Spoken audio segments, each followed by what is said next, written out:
Aloha and welcome back. Today we're going to be doing something a little bit different. Instead of making cocktails, we are going to be doing some basic cooking. Something very, very basic. Maybe on those nights when you're bored at home and still locked down in quarantine. I know you can still get Chinese food. A lot of places are delivering. I understand because of the nature of this virus, people are a little skeptical or weary about ordering from Chinese restaurants in particular. Of course, you have to know where they get their food. Like my friend, the Lunhua. The Lunhua is one of my favorite tiki places. I actually wrote an article about the Lunhua in Exotica Modern magazine.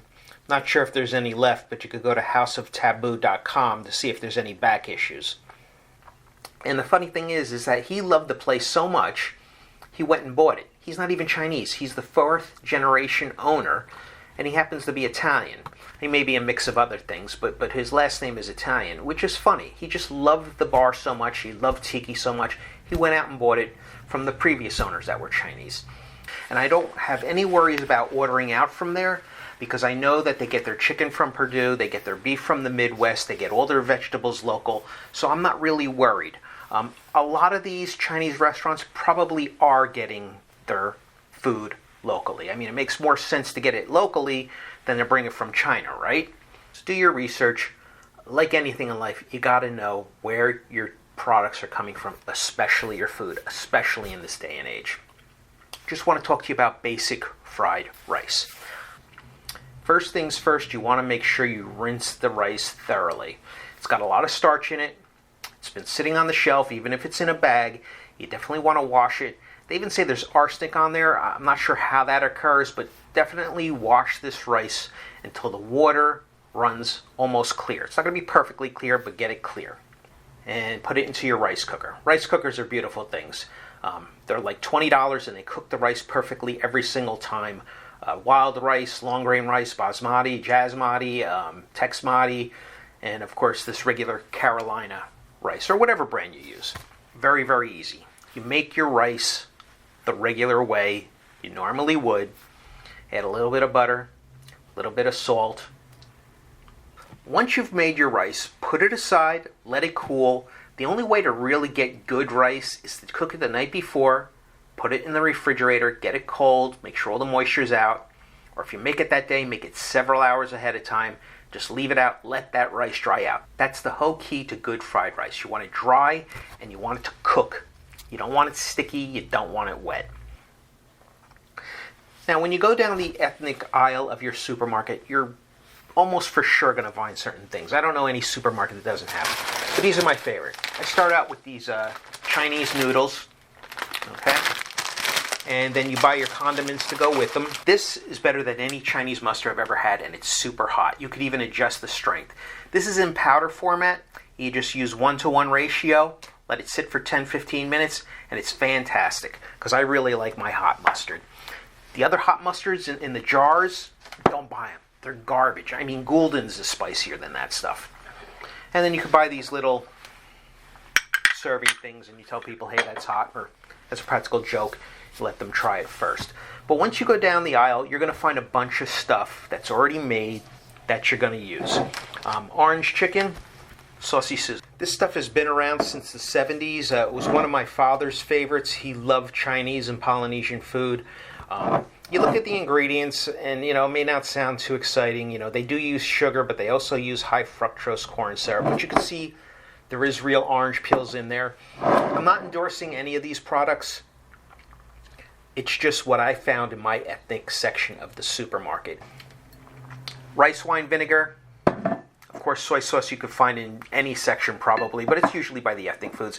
And sesame oil. This is going to give a wonderful, nutty, distinctive taste to all your food. Now, the last issue is cookware. You may not have a wok, but if you have a cast iron skillet like this, fantastic. You want to get this thing as hot as you can get it without it smoking, of course. And this is even better than a wok. You could also buy the non-stick Teflon ones. I don't enjoy it so much. I like this because once it's hot, the rice goes in there, it sears the food nice and hot, nice and quickly, just like you would in the Chinese restaurant.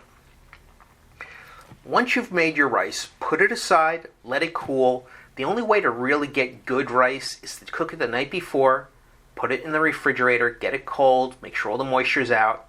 Or if you make it that day, make it several hours ahead of time. Just leave it out, let that rice dry out. That's the whole key to good fried rice. You want it dry and you want it to cook. You don't want it sticky, you don't want it wet. From there, it's up to you what you add. I'm not a big fan of peppers, so I'm not going to put peppers in there. You probably want some scallions. These scallions or green onions, whatever you want to call them, chop them up really fine. Remember, the white part has a different taste than the green part. You usually want to cook with the white part and then garnish with the green part. That's up to you. Give it a taste, give it a try. I know getting fresh vegetables is an issue right now, so I'm not a big fan of canned stuff, but sometimes you got to use it. Baby corn, water chestnuts. Remember, anything in a can has also been cooked.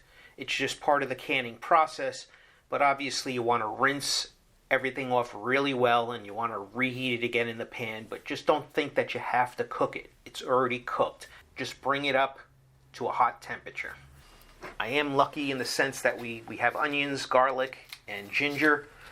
These are 3 components that you really should have in there. You should definitely have your garlic, some ginger, and some onion in there. You need that flavoring. Even if you don't like onion, just put a little bit in. But then other condiments like the sesame oil and the soy sauce and rice wine vinegar are all going to help you. Like I said, you put in there what you like. You want to keep it vegan, don't use an egg. A lot of times when you get fried rice, it's like a scrambled egg all chopped up and all chopped up or all torn up. You don't need that. I don't put it in there. Once you get this pan really, really hot, then you start stir frying your vegetables. Put a little bit of butter in the pan. I know butter isn't traditionally Chinese. You could use your sesame oil, but this stuff is going to burn. So put some butter in there first. Don't burn the butter. Throw in your onions. Throw in your shaved garlic. Throw in your shaved ginger. You could use a cheese grater. It works out much, much better. Throw everything in there. Mushrooms. Like I said, whatever you like. Throw it all in there. Get it cooking good.